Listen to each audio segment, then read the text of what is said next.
الشيطان الرجيم. بسم الله الرحمن الرحيم. إن للمتقين مفازا حدائق وأعنابا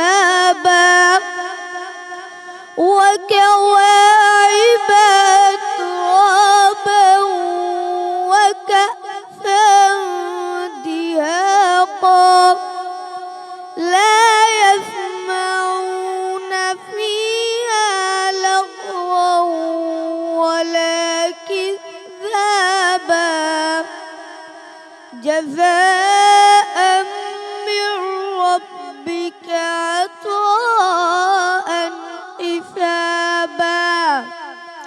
رب السماوات والأرض وما بينهما الرحمن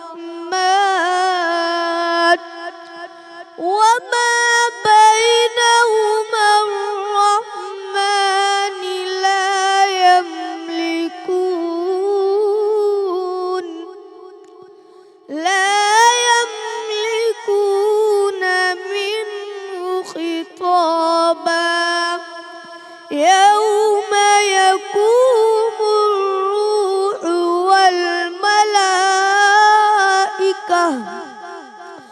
والملائكة صفا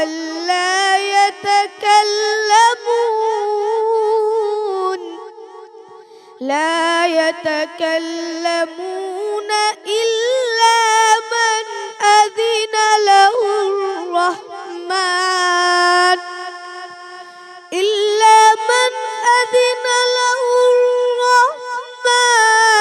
وقال صوابا. ذلك اليوم الحق فمن شاء اتخذ إلى ربه مآبا. إنا أنذرناكم عذابا قريبا يوم ينظر المرء ما قدمت يداه ويقول الكافر يا ليتني كنت ترابا. صدق الله العظيم. सदक़ल्लाहुल-अज़ीम। सुभानअल्लाह। औज़ु बिल्लाहि मिनश्शैतानिर्रजीम। बिस्मिल्लाहिर्रहमानिर्रहीम। शुरू अल्लाह जे नाले सां, हुन पाक परवरदिगार जे नाले सां जेको घणो महिरबान ऐं निहायत रहम फरमाइण वारो आहे। मूंखे ॾिसंदड़ तमामु नाज़रीन खे, हिते मौजूद तमामु हाज़रीन खे महविश कुरैशी तरफ़ां अस्सलामु अलैकुम वरहमतुल्लाहि वबरकातुहू। अल्हम्दुलिल्लाह, हिकु दफ़ो ॿीहर तव्हां सभिनी सां गॾिजण जो मौक़ो मिलियो आहे। रमज़ान मुबारक जो महीनो आहे, रहमतुनि जो, बरकतुनि जो महीनो आहे। अॼु हिन ख़ूबसूरत महीने जे, हिन बाबरकत महीने जो टियों ॾींहुं आहे ऐं तव्हांजी ऐं असांजी गॾिजाणी आहे। अल्हम्दुलिल्लाह, आहिस्ता आहिस्ता रमज़ान मुबारक जे महीने में अॻियां वधी रहिया आहियूं। हीउ सफ़र जेको तव्हां ऐं मां गॾिजी शुरू कयो आहे, इन सफ़र जी तरफ़ असां अॻियां वधी रहिया आहियूं।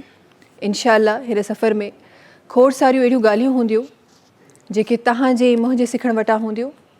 खोड़ सारियूं अहिड़ियूं टीचिंग्स हूंदियूं जेके सिखणु इलाही ज़रूरी आहिनि। इंशाअल्लाह हिन महीने खे पोइ रमज़ान मुबारक जे महीने खां बहितर मल्हाइण जी कोशिशि कंदासीं, बहितर इंसान थियण जी कोशिशि कंदासीं, बहितर मुसलमान थियण जी कोशिशि कंदासीं। अॼु टियों रमज़ान मुबारक आहे, टियों रोज़ो आहे। हिन रोज़े में ज़ाहिर आहे हिकु दुनिया जो हिकु साइकिल आहे, जेको आयो आहे उनखे वञिणो आहे। सो काफ़ी सारा असांजा मुसलमान भेण भाउर अहिड़ा नाला बि हूंदा जेके कल्ह जिन खे रोज़ो नसीब थियो हूंदो, पर अॼु ख़ुदा ताला तव्हांखे मूंखे चूंडियो आहे, असांखे सिलेक्ट कयो आहे, त असां अॼु जो बि रोज़ो रखी सघूं, अल्हम्दुलिल्लाह। सो हमेशह इहा ॻाल्हि मां रिपीट कंदी आहियां, हिकु दफ़ो ॿीहर रिपीट करण जी दिलि चवे थी त शायदि मूं नाचीज़ खे ख़ुदा ताला हिकु ॿियो मौक़ो ॾेई रहियो आहे, हिकु ॿियो बहानो ॾेई रहियो आहे त समेटे वठि रहमत, समेटे वठि बरकत। ऐं इहा सिर्फ़ु आई एम वेरी श्योर, इहा सिर्फ़ु मुंहिंजे दिलि जी आवाज़ु न आहे, हिन वक़्तु हर मुसलमान जे दिलि जी आवाज़ु आहे। ट्रांसमिशन खे अॻियां वधाईंदे जीअं मूं पहिरीं बि चयो त अॼु टियों रमज़ान मुबारक आहे, टियों रोज़ो तव्हांखे मूंखे नसीबु थियो आहे। ही उहो ॾींहुं आहे जेको हिकु अज़ीम हस्ती सां मुंसलिफ़ कयो वञे थो। काफ़ी रिवायत में इहो अचे थो त टियों रमज़ान मुबारक उहो ॾींहुं आहे जंहिं ॾींहुं हज़रत बीबी फ़ातिमा सलाम अलैहा जो यौम विसाल आहे।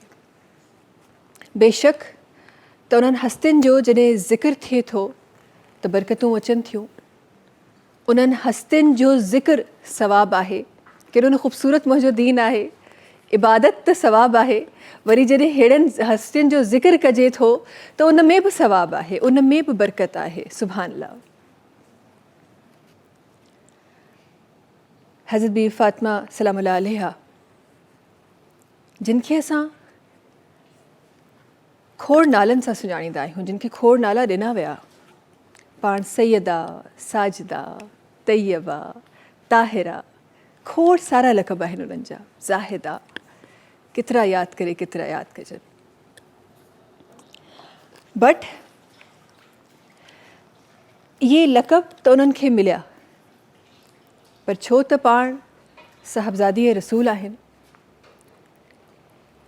उहे उन्हनि खे कंहिं लक़ब सां फ़रमाईंदा हुआ, पुकारींदा हुआ। उहो लक़ब उम्मे अबीहा हो।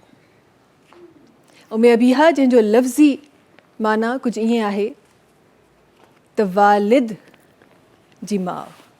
हिकु त माउ असां सभिनी जी, अल्हम्दुलिल्लाह, अल्लाह साईं सभिनी जी माउरनि खे ज़िंदगी अता फ़रमाए। हिकु त माउ, पर ही वालिद जी माउ। एॾो अज़ीम लक़ब हज़रत फ़ातिमतुज़ ज़हरा खे मिलियो। पाण जी ज़िंदगी मुबारका इंतिहाई सादी, इंतिहाई सादी, पाण शुक्रगुज़ार, पाण हर वक़्तु शुक्र जो दामन न छॾनि। पाण जी पंहिंजे वालिद मोहतरम सां मुहबत जा मिसाल, पाण जी अज़दवाजी ज़िंदगी में पाण जा मिसाल, पाण एज़ अ मदर उन जा मिसाल। खणी ईअं चइजे त पाण औरत ज़ात जे लाइ हिकु कंप्लीट मिसाल आहिनि, पूरी टीचिंग आहिनि। अगरि असांजी अॼोकी औरत कुझु सिखणु चाहे, कुझु ॾिसणु चाहे,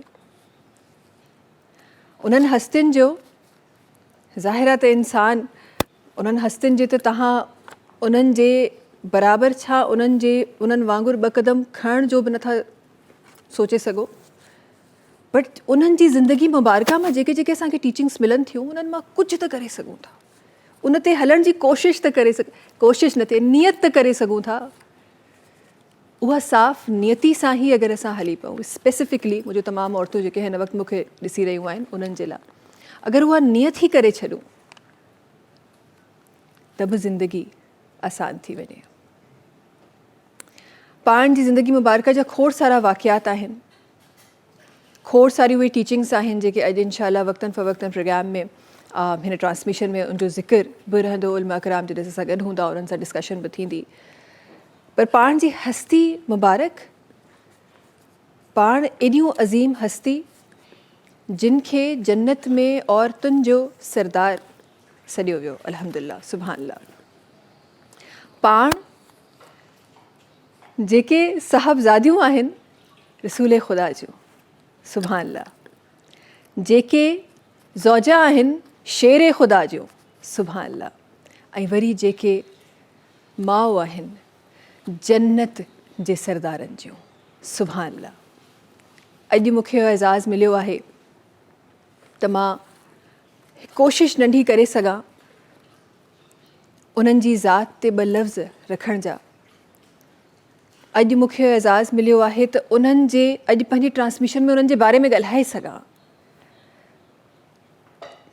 हूअं त असां सभई ॼाणूं था, असां सभई हिन ॻाल्हि ते मुंहिंजे ख़्याल में असां को ॿ राहियूं न आहिनि हिन ते, हू असांजूं रूहानी माउ आहिनि, इन में को ॿ राय न आहे।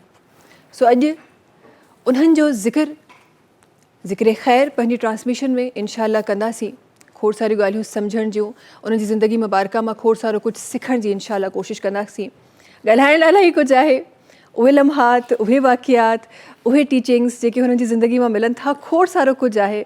इंशाअल्लाह ज़रूरु वक़्तन फ़वक़्तन उन्हनि तमामु शयुनि ते इंशाअल्लाह ॻाल्हाइबो, नज़र विझबी, जेतिरो थी सघियो, जेतिरो वक़्तु इजाज़त ॾिनी, ज़रूरु उन ते ॻाल्हाइबो। खोड़ सारा अहिड़ा लम्हात जिन खे ॿुधी ई ईअं लॻे थो त अगरि अहिड़ियूं बि हस्तियूं हूंदियूं आहिनि जिन खे ॿुधी ईअं लॻे थो, त इंशाअल्लाह उन्हनि जे बारे में ॻाल्हाईंदासीं। वक़्तु इलाही घटि आहे, अॻियां वधंदे अॻियां ट्रांसमिशन खे वधाईंदे ॿुधाईंदा हलूं तव्हांखे त ट्रांसमिशन जो आगाज़ जंहिं ख़ूबसूरत आवाज़ सां थियो, उहा आवाज़ मुंहिंजे नंढे भाउ जनाब हाफ़िज़ मोहम्मद बिलावल सुल्तान मुग़ल साहिब जी आहे। ऐं इंशाअल्लाह तमामु हिन सलाम रमज़ान जी ट्रांसमिशन में उन्हनि जी आवाज़ सां असांजी ट्रांसमिशन जो आगाज़ थींदो, तिलावत क़ुरान पाक सां ट्रांसमिशन जो आगाज़ थींदो। गॾोगॾु तव्हांखे ॿुधाईंदा हलूं त ट्रांसमिशन खे स्पॉन्सर कयो आहे करशी जामे शीरी, जेको लाइफ लाइट रिफ्रेशिंग आहे। करशी जामे शीरी रौनक़े रमज़ान में वधीक रौनक़ूं भरे थो। करशी जामे शीरी जेको ख़ालिस आहे, 100% प्योर अर्कियात सां ठहियलु आहे। करशी जामे शीरी जंहिंजो इलायची ऐं गुलाब जो फ्लेवर तव्हांजे सहर ऐं इफ़्तार खे वधीक ख़ालिस ठाहे थो। अॻियां वधंदे ट्रांसमिशन जो हिकु ॿियो हिसो सलाम रमज़ान किचन, उन जी तरफ़ वञणु चाहियां थी। असांजी ट्रांसमिशन जो ॾाढो ज़बरदस्त हिसो फैसल असां सां गॾु आहिनि, उन्हनि जी तरफ़ मां वञणु चाहियां थी। सलाम रमज़ान जे किचन जी तरफ़ मां अची रही आहियां। अस्सलाम वालेकुम फैसल। वालेकुम अस्सलाम, छा हाल आहे फैसल? अल्हम्दुलिल्लाह ठीक ठाक। अॼु तव्हां सभिनी जे रोज़े जो इम्तिहान में वरितो फैसल। अॼु तव्हांजी बिकॉज़ फैसल हिकु ॾाढो ज़बरदस्त सोलो शो बि कंदा आहिनि ऐं उन में ॾाढी ज़बरदस्त रेसिपीज़ बि फैसल ठाहींदा आहिनि। अॼु उहे रेसिपी ठाहे तमामु जेके हिन वक़्तु मुस्लमान असां सां गॾु हिन वक़्तु हिते मौजूदु आहिनि, उन्हनि जो इम्तिहान वरितो अॼु आहे। यही थियो जॾहिं मां शो कयो पे, ही बारबेक्यू कयो पे, त जेतिरा कैमरामैन जी टीम हुई असां सभु मां बि बाक़ाइदा हा इहो शुरू थियो। ऐं मां जीअं स्टूडियो में एंटर थी मां हिते छा थियो आहे, हिते छा थियो आहे।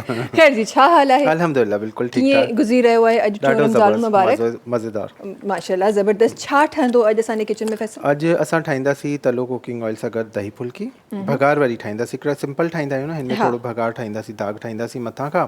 त हे स्टार्ट कयूं था, बिल्कुलु ईज़ी रेसिपी आहे। हिन जे लाइ असांखे हिकिड़ो बॉल खपे। अच्छा, दही फुल्की जो हे पैकेट बि मिली वेंदा आहिनि, 100 ग्राम 150 ग्राम जी। ही तव्हां बॉयल कंदो, पाणी खे बॉयल कजो।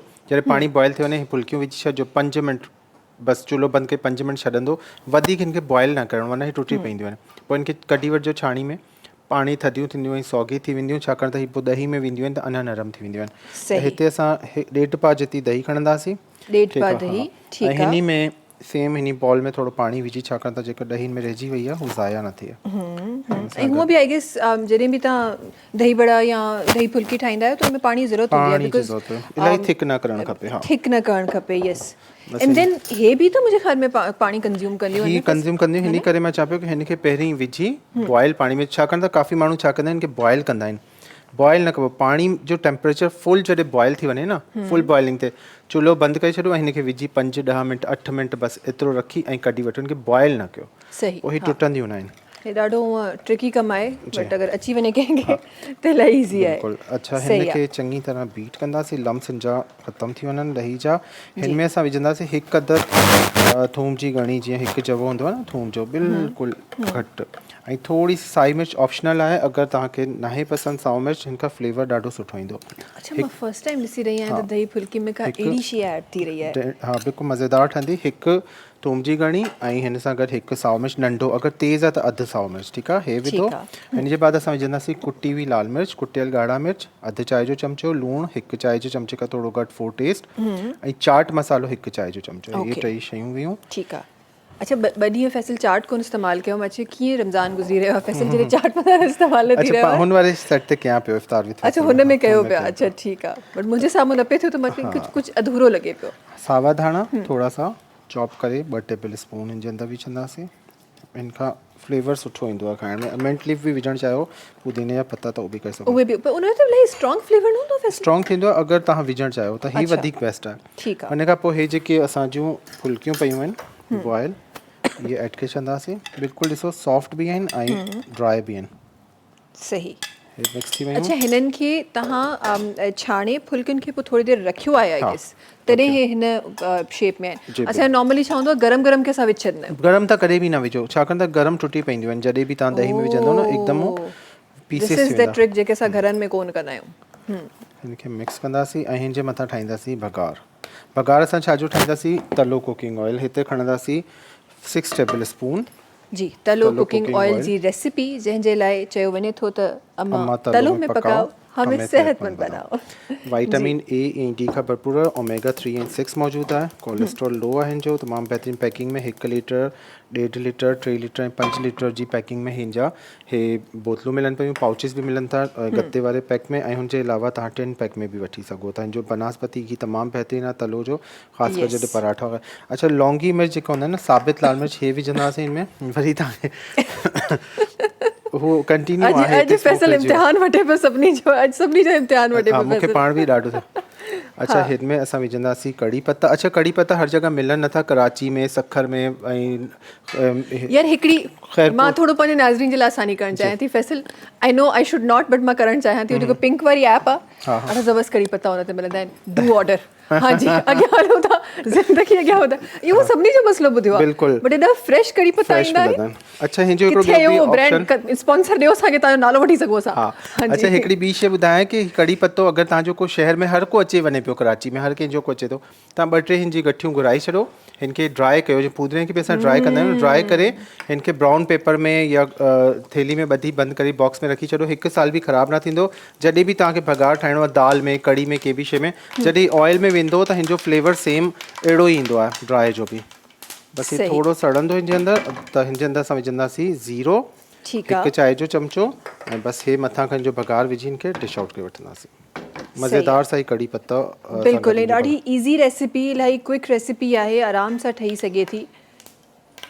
त भगार हिन जो ठही रहियो आहे ऐं ख़ुशबू जेके हिन में भराए सघो था। डिश आउट कंदासीं। पर कड़ी पत्ते जो हिकिड़ो कड़ी पत्ते जो बि हिकिड़ो स्ट्रॉन्ग फ्लेवर आहे, ज़बरदस्त सो, जेको फ़ौरन सां ई जॾहिं बि कड़ी पत्तो तव्हां कंहिं बि शइ में इस्तेमालु कंदा आहियो त हिकदमि सां हिकु ॾाढो ज़बरदस्त फ्लेवर ईंदो आहे। ओ हो ज़बरदस्त। इनखे मिक्स कयो। अच्छा, भगार मिक्स बि करणो आहे। मिक्स कंदो त हिनजे अंदरि फ्लेवर वेंदो, जेको कड़ी पत्ते जो, ज़ीरे जो जेको भगार ठाहियो न। हा, बसि हे बिल्कुलु कंप्लीट थी वई। चाट मसालो मथां अगरि विझणु चाहियो त तव्हांजी मर्ज़ी आहे। असल में असां हिनजे अंदरि मिक्स करे छॾियो आहे। ही बिल्कुलु डिफरेंट मज़ेदार सी रेसिपी आहे रमज़ान जी। बसि ओॾी महिल ई ठाहियो, कलाक पहिरीं। ज़बरदस्त ज़बरदस्त। सो जी, तलो कुकिंग ऑयल जी ही ज़बरदस्त सी रेसिपी तयारु थी वई आहे। दही फुल्की भगार वारी इहा ई रेसिपी आहे। बिल्कुलु। ही शेफ में गार्निश न करे ईअं थी नथो सघे, न फैसल बेचैनी रहे थी, बेचैनी रहे थी। हा, तो ॾिसण में सुठो अचे, सुठो लॻे थो। बिल्कुलु ईज़ी हूंदो आहे। सही, ठीकु आहे। अच्छा, इन सां गॾोगॾु कुझु ॿियो बि ठही रहियो आहे? करशी जामे शीरी। करशी जामे शीरी जेको लाइफ लाइट रिफ्रेशिंग आहे, उनजी रेसिपी छा ठही रहियो आहे? अॼु बिल्कुलु सिंपल टाइम पर तुख बलंगो। हे पेट लाइ, मैदे लाइ तमामु बहितरीनु शइ आहे। हिनखे उहो बि डेली यूज़ में रखंदा कयो। 1 टेबल स्पून हिकु गिलास में, अगरि जग ठाहियो पिया त 6 टेबल स्पून तव्हां हिकु जग में मिक्स ज़रूरु कंदा कयो। ऐं आई गेस हे शयूं रमज़ान में तव्हांजे घरनि में नॉर्मली इस्तेमालु थियणु खपनि, बिल्कुलु, ताकी तव्हांजा रोज़ा जेके आहिनि उहे सुकून सां गुज़रनि। बिल्कुलु। 1 गिलास खीर में असां हे विझी छॾियो ऐं हिन जे बाद असां कोई बि फ्लेवर जी ग्रीन खणी था वठूं, इलायची फ्लेवर। ऐं ही सहरी में बि अगरि तव्हांखे ॾींहं में एसिडिटी थिए थी, रोज़े में बेचैनी हिकिड़ी रहे थी न, भारीपन थिए थो, त इलायची फ्लेवर अगरि तव्हां खीर में विझी पीअंदव सहरी में त तव्हांजो ॾींहुं ॾाढो सुठो गुज़रंदो। ज़बरदस्त ज़बरदस्त। अच्छा जी, ही रेसिपी भी असांजी बिल्कुलु इलायची फ्लेवर वारो तुख मलंगा एडेड, नालो छा हूंदो? इलायची फ्लेवर मिल्क शेक? हा, न this is not a shake by the way. हा, पोइ छा हूंदो? मां बि अटकी खीर वारो शरबत सिंधी स्टाइल में। यस, सो तुख मलंगा जो खीर वारो शरबत। बट यू नो, मूंखे लॻे थो वेरिएशन इहा ई हूंदी आहे। ये शेफ जी जेका स्पेशलिटी हूंदी आहे उहा इहा हूंदी आहे त तव्हां शयुनि मां वैरायटी कढो, तव्हां वेरिएशंस कढो। अच्छा जी, ज़बरदस्त सी करशी जामे शीरी जी रेसिपी बि असां वटि रेडी थी चुकी आहे। गॾोगॾु तलो कुकिंग ऑयल जी रेसिपी बि असां वटि ठही चुकी आहे। Thank you so much Faisal, ज़बरदस्त रेसिपीज़ ठाहिण जे लाइ। इंशाल्लाह सुभाणे तव्हां सां वरी मुलाक़ात थींदी सलाम रमज़ान जे किचन में। हिन सां गॾोगॾु छो त ट्रांसमिशन ख़ूबसूरती सां जारी आहे, हिकु ॿिया साथी ट्रांसमिशन जा असां सां गॾु आहिनि असां सां गॾु अली दोस्त कासमी साहबनि जेके असां सां गॾु आहिनि चाहियां थी त ट्रांसमिशन जे हिन हिसे में उन्हनि जी ख़ूबसूरत आवाज़ शामिल थिए ऐं पोइ उन खां पोइ इंशाअल्लाह ब्रेक जी तरफ़ वञिबो जी बिस्मिल्लाह रहमान रहीम ओ मालिक साईं का मेहर वसाई ही बानड़ा तुझे आसरे ओ मालिक साईं का मेहर वसाई ही बानड़ा तुझे आसरे ही बानड़ा तुझे आसरे ही बदकार तुझे आसरे ओ मालिक साईं का मेहर वसाई ही बानड़ा तुझे आसरे रब मिठड़ा तू आही दुख डोलावा तू नाही रब मिठड़ा तू आही दुख डोलावा तू नाही ओ मालिक साईं का मेहर वसाई ही बानड़ा तुझे आसरे ओ मालिक साईं का मेहर वसाई ही बानड़ा तुझे आसरे आयूं असां गुनहगारड़ा ही बंदा बेकारड़ा आयूं असां गुनहगारड़ा ही बंदा मालिक साईं का मेहर वसाई ही बानड़ा तुझे आसरे तुझी रहमत में आसरो मौला मंजूर अथी मेरड़ो तुझी रहमत में आसरो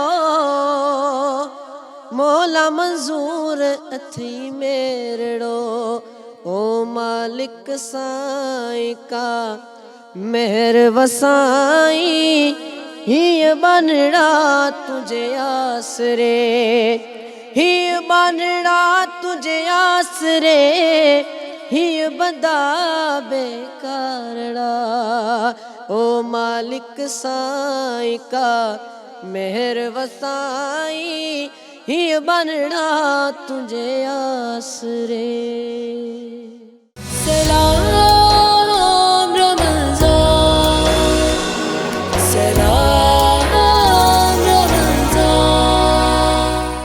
सलाम रमज़ान सां गॾु हिकु दफ़ो ॿीहर तव्हां सभिनी साम्हूं हाज़िर ट्रांसमिशन खे स्पॉन्सर करशी जामे शीरी कयो आहे करशी जामे शीरी जेको लाइफ लाइट रिफ्रेशिंग आहे करशी जामे शीरी रौनक रमज़ान जो रौनकूं वधीक वधाए थो करशी जामे शीरी जंहिंजो इहो चवणु आहे त ॾियण सां वधंदो आहे सो इहा ई रिवायत करशी जामे शीरी जी जारी ऐं सारी कंदे मुंहिंजा नंढा भाउ जेके हर रोज़ु मुंहिंजी ट्रांसमिशन जो आगाज़ कंदा आहिनि तिलावत क़ुरान पाक सां उन्हनि खे मां सॾणु चाहियां बिलावल अच्छा पहिरीं त मां जो नालो माशाल्लाह पाण हेतिरा सां आहिनि पाण एतिरा सां आहिनि पर नालो माशाल्लाह हाफ़िज़ मोहम्मद बिलावल सुल्तान मुग़ल एॾो वॾो नालो एॾो संभाले वेंदो ई थक त कोन थींदो आहे तव्हांखे एॾो नालो करे ठीकु आहे सो करशी जामे शीरी जी तरफ़ां मां अॼु ही पंहिंजे नंढे भाउ खे ॾियणु चाहियां थी भारी आहे ॾाढो खणी वेंदे भाउ खणी वेंदे चलो ईअं ई पढ़ंदा रहो ईअं ई असांजी ट्रांसमिशन में चार चांद हणंदा रहो वॾी महिरबानी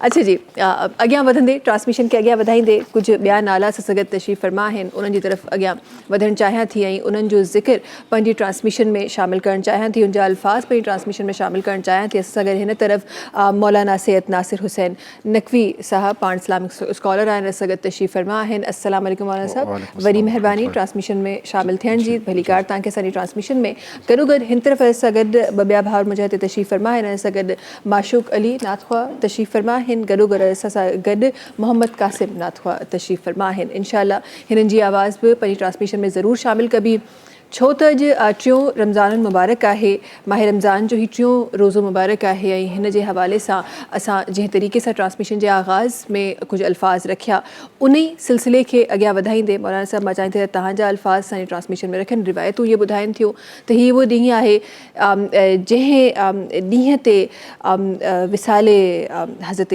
बीबी फ़ातिमा ज़हरा सलामुल्लाह अलैहा थियो आहे। मां चाहींदमि उन हवाले सां एॾी वॾी हस्ती अज़ीम हस्ती उन्हनि जे हवाले सां अॼु पंहिंजी ट्रांसमिशन में लफ़्ज़ रखजनि, उन्हनि जे लफ़्ज़नि सां पंहिंजी ट्रांसमिशन खे पंहिंजे दिलनि खे जेके जेके ॾिसी रहिया आहिनि, जेके जेके ॿुधी रहिया आहिनि, जेके जेके महसूसु करे रहिया आहिनि, उन्हनि जी ज़िंदगियुनि में बरकत शामिल कजे। बिस्मिल्लाह रहमान रहीम। मौलाना साहब औज़ु बिल्लाहि मिनश शैतानिर रजीम, बिस्मिल्लाहिर रहमानिर रहीम। रब्बि इश्रह ली सदरी व यस्सिर ली अमरी व अहलुल उक़दतम मिन लिसानी यफ़क़हू क़ौली। सभ खां पहिरियां ममनू मशकूर आहियां सिंध टीवी जो जेके हमेशह हर साल ही रिवायत बरक़रार कंदे हिन साल बि प्रोग्राम जो इनक़ाद कयो वियो आहे। यकीनन ही हिकु क़ाबिल तहसीन इक़दामात आहिनि। ऐं ही जेका ट्रांसमिशन आहे उहा आहे माह रमज़ानुल मुबारक जी ट्रांसमिशन। हिन माह रमज़ानुल मुबारक जी ट्रांसमिशन ही हिकु वॾो वसी मौज़ू आहे। इन जे करे अच्छा इन खां पहिरियां मां हिकिड़ी नंढड़ी ॻाल्हि तव्हांजे सवाल जो जवाबु ॾींदो हलां त जीअं तव्हां चयो त जनाब फ़ातिमत ज़हरा जी विसाल जो ॾींहुं आहे, लिहाज़ा माज़रत सां इंतिहाई माज़रत सां अॼोको ॾींहुं जेको आहे जनाब फ़ातिमत ज़हरा बिनते सरवर काइनात हज़रत मोहम्मद मुस्तफ़ा उन जनाब सैदा जी विसाल जो ॾींहुं अॼु नाहे। लेकिन उन खां अलावा ॾिठो वञे त माह रमज़ानुल मुबारक हिकु बरकतुनि रहमतुनि ऐं मग़फ़िरतुनि ऐं बख़्शिश जो महीनो आहे। माह रमज़ानुल मुबारक तमामु महीननि जो सरदार, हता कि क़ुरान मजीद जी हिकु मशहूरु ऐं मारूफ़ आयत आहे क़ुरान मजीद जी, या अय्युहल्लज़ीना आमनू कुतिबा अलैकुमुस्सियाम कमा कुतिबा अलल्लज़ीना मिन क़ब्लिकुम लअल्लकुम तत्तक़ून। यानी जेको ही माह रमज़ानुल मुबारक आहे, माह रमज़ानुल मुबारक में रोज़ा इन करे फ़र्ज़ु कया विया आहिनि जीअं पहिरियां जे मथां, यानी हीअ आयत टे शयूं असांखे ॿुधाए थी पई। हिकु असांखे ॿुधाए थी पई त रोज़े रखण जो मक़सदु छा आहे, रोज़े जो तसलसल छा आहे ऐं रोज़े जो हदफ़ छा आहे। पहिरियों अगरि ॾिठो वञे त माह रमज़ानुल मुबारक में जेको जुमिलो अचे थो त हिकु सिला रहमी बि आहे। उहा सिला रहमी लअल्लकुम तत्तक़ून, असुलु मक़सदु लअल्लकुम तत्तक़ून परहेज़गारी आहे। ॿियो आहे हिकिड़ो तसलसल मिन क़ब्लिकुम, जीअं तव्हांजे पहिरियां जेके तव्हां खां पहिरियां असां रोज़ा फ़र्ज़ु कया विया हुआसीं, यानी असां खां पहिरियां बि इहे रोज़ा फ़र्ज़ु थियल हुया। इन्हनि जो तसलसल इहो आहे। इहो न चयो वञे या जो की नौजवान नसल न्यू जनरेशन इहो न चवे त सिर्फ़ु असां हज़रत मोहम्मद मुस्तफ़ा नबी जा उम्मती आहियूं, सिर्फ़ु असांजे मथां ई रोज़ा फ़र्ज़ु आहिनि। लेकिन सरवर काइनात खां पहिरियां जेके बि अंबिया इकराम गुज़रिया, उन्हनि अंबिया इकराम जे दौर में बि पंहिंजे पंहिंजे वक़्त जे मुताबिक़ रोज़ा फ़र्ज़ु हुया। इन जी हिकिड़ी ज़िंदा मिसाल इहा बि ज़ाहिर कई वेंदी आहे, तमामु मसालिक तमामु मज़ाहिब इन शइ खे वाज़े तस्लीम कनि था त जॾहिं बि हज़रत बीबी मरियम जनाब ईसा जी अम्मा जॾहिं पुछा कई वई त हीउ तव्हांजो बचो, हीउ तव्हां कीअं पैदा कयो बग़ैर शोहर जे, त उन टाइम ते बि जनाब मरियम पाको पाकीज़ा ताहिरा बीबी उन इहो चयो त मां ख़ामोशीअ जो रोज़ो रखियो आहे। माना उन दौर में बि रोज़ो हुयो, वक़्त ऐं हालात जे मुताबिक़ हर दौर में इहो रोज़ो गुज़रंदो रहियो आहे। बिल्कुलु मौलाना साहब, माज़रत सां शायदि मां सही लफ़्ज़ तव्हांजे साम्हूं पेश कोन करे सघियमि। मुंहिंजे चवण जो मक़सदु कुझु हुयो, कुझु रिवायतुनि मुताबिक़ ऐं इन में ज़ाहिरा मां जॾहिं बि हिन सीट ते वेंदी आहियां त मां हमेशह इहा ॻाल्हि चवंदी आहियां त तालिबे इल्म जी हैसियत सां मां वेहां थी, कुझु सिखणु कुझु सम्झणु वेहां थी। अॼोको ॾींहुं बेशक त तव्हां जी चवण मुताबिक़ उन रिवायत ते अगरि असां न बि वञूं, पर अॼोको ॾींहुं असांजी ट्रांसमिशन में मखसूस थियो अहिड़ी हस्ती ते ज़िक्र करण जे लाइ जंहिंखां असां कुझु सिखी सघूं, जंहिंखां असां कुझु पिराए सघूं, औरत ज़ात कुझु पिराए सघे, उन्हनि जा तरीक़ा, उन्हनि जी ज़िंदगी मुबारका, उन्हनि जी ज़िंदगी मुबारका में सब्र जो हुजण, जेकी रिवायतूं, जेकी हदीस मुबारका ॿुधाइनि थियूं, मां चाहियां थी त अॼु कुझु उन्हनि ते ज़िक्र कजे। कुझु छा, हुननि जी ज़िंदगी मुबारका ते त ज़िक्र कजे त हिकु ट्रांसमिशन काफ़ी कोन्हे, हिकु ज़िंदगी बि घटि आहे ज़िक्र करण जे लाइ, सुभान अल्लाह। त कुझु अल्फाज़ उन्हनि ते इंशाअल्लाह पंहिंजे ट्रांसमिशन में ज़रूरु रखंदासीं। अॻियां वधते मुंहिंजा भाउर मूंसां गॾु हिते तशरीफ़ फरमा आहिनि, उन्हनि जी तरफ़ वञणु चाहियां थी। असां गॾु माशूक अली साहब तशरीफ़ फरमा आहिनि, उन्हनि जो आवाज़ पंहिंजी ट्रांसमिशन में हिन वक़्तु रखणु चाहियां थी। बिस्मिल्लाहिर्रहमानिर्रहीम। माइक आहे तव्हां वटि भाउ? बिस्मिल्लाहिर्रहमानिर्रहीम। मदीने वारा हबीब प्यारा, निगाहें करम रख जा, भलारा भरम रख जा। मदीने वारा हबीब प्यारा, ओ किरोड़े दुरूद तोते, किरोड़े सलाम आहिने, अक़ीदत अदब सां पढ़ंदा अव्हां जा ग़ुलाम आहिनि।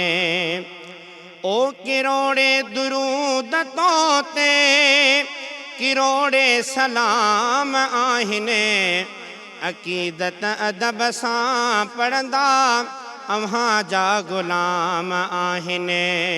ॿुधी थो बाज़ारा सवालनि जा सॾेड़ा, निगाहे करम रख जा, भलारा भरम रख जा। मदीने वारा हबीब प्यारा, हो अव्हां खां अॻे जेके पैगंबर आया, अव्हां बादशाहतिन जा उहे सभु वज़ीर हा। ओ अव्हां खां अॻे जेके पैगंबर आया, अव्हां बादशाहतिन जा उहे सभु वज़ीर हा। तूं आहे मालिक प्यारो खुदा जो, निगाहे करम रख जा, भलारा भरम रख जा। मदीने वारा हबीब प्यारा, खल्क अज़ीम में तुझो रुतबो आली, अव्हां बादशाहतिन खे रब आ नवाज़ो। खुदा आहे ॾींदो, तूं आ वंडींदो, निगाहे करम रख जा, भलारा भरम रख जा। मदीने वारा हबीब प्यारा, मदीने वारा हबीब प्यारा। माशाअल्लाह। सलाम रमज़ान में वक़्तु आहे ब्रेक जो। इंशाअल्लाह पंहिंजी हिन महफ़िल खे ईअं ई ख़ूबसूरत ज़िक्र सां मुनवर कंदासीं। वक़्तु आहे ब्रेक जो, तव्हां सां मुलाक़ात कयूं था कुझु ई देरि में सलाम रमज़ान में। सलाम रमज़ान, सलाम रमज़ान। सलाम रमज़ान सां गॾु हिकु दफ़ो ॿीहर तव्हां सभिनी साम्हूं हाज़िर। अॼु ही ख़ुसूसी ट्रांसमिशन जंहिंमें असां जेको ज़िक्र हिन वक़्तु करे रहिया आहियूं, असां ज़िक्र फ़ातिमा ज़हरा सलामुल्लाह अलैहा करे रहिया आहियूं। ऐं कुझु ॻाल्हियूं जेके तव्हां पढ़ंदा आहियो, जेके तव्हां नंढपिण खां तव्हां यादि कंदा आहियो, ऐं वरी जॾहिं अहिड़ा मौक़ा मिलंदा आहिनि त दिलि चवंदी आहे उन्हनि ॻाल्हियुनि खे विराइण जी, दिलि चवंदी आहे उन्हनि ॻाल्हियुनि खे उलमा कराम खां वधीक क्लैरिफिकेशन सां गॾु सम्झण जी। अलामा साहब, तव्हांजी तरफ़ ईंदमि। पाण साहिबज़ादी रसूल रसूल ख़ुदा सल्लल्लाहु अलैहि वसल्लम जेके रहमतुल लिल आलमीन, पर पाण जी रहमत, पाण जी साहबज़ादी, सुभान अल्लाह। चाहींदुमि उन्हनि जी ज़िंदगी मुबारका जे हवाले सां कुझु शामिलु करे सघूं। उन्हनि जी ज़िंदगी, उन्हनि जा तरीक़ा, उन्हनि जो रवैयो कनीज़नि सां गॾु। जनाब जी जनाब, फ़ातिमा ज़हरा जी ज़िंदगीअ जा मुख़्तलिफ़ पहलू। हिकु पहलू अचे थो पंहिंजे बचपन, पंहिंजे बाबा जे दौर वारी ज़िंदगी।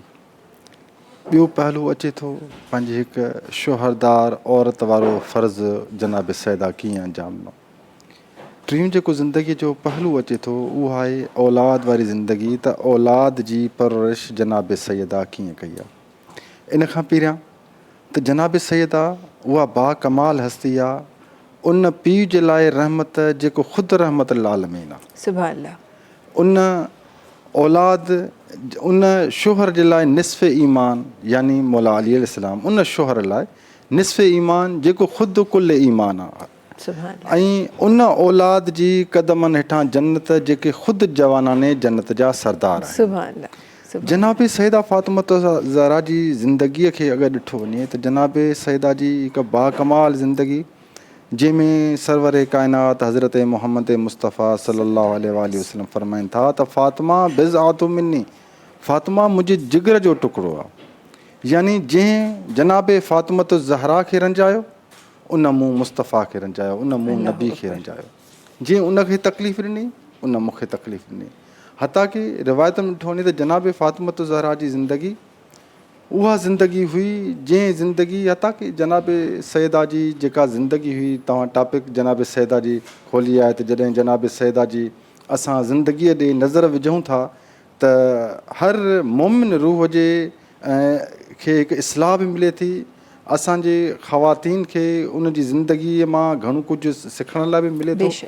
उन सां गॾोगॾु हिकु जनाब सैदा जी जेका ज़िंदगानी हुई, काफ़ी तकलीफ़ुनि वारी ज़िंदगानी हुई। उन में जनाब फ़ातिमा ज़हरा जी जेका तव्हां ॾिसो सखावत, जनाब फ़ातिमा ज़हरा चकियूं पीउ पंहिंजी औलाद खे पालियो। माह रमज़ान जो महीनो हुयो, अनार जी मौसम न हुई। जनाब सैदा पंहिंजे शोहर जनाब अली मुर्तज़ा खे फ़रमाए थी त मूंखे अनार जी तलब थी आहे, मुंहिंजे लाइ अनार खणी अचो त मां रोज़ो अफ़्तार कयां। जनाब सैदा इहा ख़्वाहिश ज़ाहिर कई आहे त जनाब अली अलैहिस्सलाम उन शोहर अनार खणी अचनि था। अञा उहो अनार अचे थो, दस्तरख़्वान ते अचे थो, अफ़्तारी जे दस्तरख़्वान ते, त अचानक दरवाज़ो खड़के थो। जॾहिं ॿाहिरां आवाज़ु अचे थो त मां साइल आहियां, मूंखे तव्हां कुझु खाइण लाइ अफ़्तार ॾियो। जनाब सैदा उहो अनार जो दाणो खणी करे उन साइल खे ॾेई करे इहो सबक़ु ॾियणु चाहे थी त तव्हां चाहे बुख ते अफ़्तार कयो, लेकिन रोज़ेदार खे तव्हां अफ़्तारी ॾियो। हिन महीने में अहल बैत अलैहिस्सलाम जिन जी ज़िंदगीअ खे ॾिसूं था त काफ़ी रोज़े जे फ़ज़ीलतुनि जे बारे में ॿुधायो वियो आहे त तव्हां पाण कंहिं बि तकलीफ़ में हुजो, लेकिन इंसान जी ख़िदमत कयो। हमदर्दी असांखे अहल बैत अलैहिस्सलाम सेखारी आहे, रवादारी असांखे अहल बैत अलैहिस्सलाम सेखारी आहे। ज़िंदगीअ जा हर पहलू अगरि ॾिठो वञे, जीअं तव्हां अहल बैत जो ज़िक्र कयो त सरवर काइनात रहमत आलमीन फ़रमाइनि था त अवलुना मुहम्मद, मां पहिरियों मोहम्मद आहियां। व आख़िरतुना मुहम्मद, जेको असांजो आख़िरी आहे महदी मोहम्मद महदी, उहो बि असांजो महदी आहे। व औसतुना मुहम्मद, जेको असांजो दरमियानो आहे, यानी छऊं इमाम मोहम्मद बाक़िर अलैहिस्सलाम, उहो दरमियानो आहे। औसतुना मुहम्मद, जेको दरमियानो आहे, उहो बि मोहम्मद। व कुल्लुना मुहम्मद, असां सभु जा सभु हिकु मोहम्मद आहियूं। यानी इन्हनि जी विरासत में को फ़र्क़ु न आहे, इन्हनि जी सखावत में को फ़र्क़ु न आहे, इन्हनि जी इबादतुनि में को फ़र्क़ु न आहे, इन्हनि जी रवादारीअ में को फ़र्क़ु न आहे। इन्हनि जी ज़िंदगीअ जे हर पहलूअ खे ॾिठो वञे त उहो पहलू मुख़्तलिफ़ न आहे, लेकिन ख़ुदा जी रज़ा जे मुताबिक़ ज़िंदगी गुज़ारी वई आहे। अहल बैत अलैहिस्सलाम जेका बि ज़िंदगी गुज़ारी आहे, उहा अहल बैत अलैहिस्सलाम जे नक्शे क़दम ते, अहल बैत अलैहिस्सलाम जे जेको आहे सो ज़िंदगी गुज़ारी आहे। लेकिन हक़ीक़त खे ॾिठो वञे त क़ुर मजीद में ख़ुदा मुताल फ़रमाइनि था, छो जी क़ुर मजीद हिकु ला रैब किताबु आहे, जंहिंमें को ऐब न आहे। ज़ाहिरी ॻाल्हि आहे, असां तव्हांजो ईमान आहे, जेको बि क़ुर मजीद जे कंहिं बि हिकु आयत ते शक शुबो करे थो, उनजो ईमान ख़तरे में थी थो वञे। अल्लाह अकबर, अल्लाह से पनाह लेकिन इन ये कुरान मजीद में ला रैब जंहिंमें को एब न आहे, ख़ुदा ताला फरमाइनि था इन्नमा युरिदुल्लाहु लियुज़हिबा अनकुम रिस्स व अहलल बैत व युतहिरकुम ततहीरा। मूं इरादो कयो त मां अहल बैत अलैहिस्सलाम जी तहारत ऐं पाकई जी गवाही आहे, त मां चाहियो त इन्हनि खां निजास्त खे दूरि कयां ऐं अहिड़ी तरीक़े सां पाक कयां इन अहल बैत अलैहिस्सलाम खे जीअं हिकु पाक करण जो हक़ु आहे।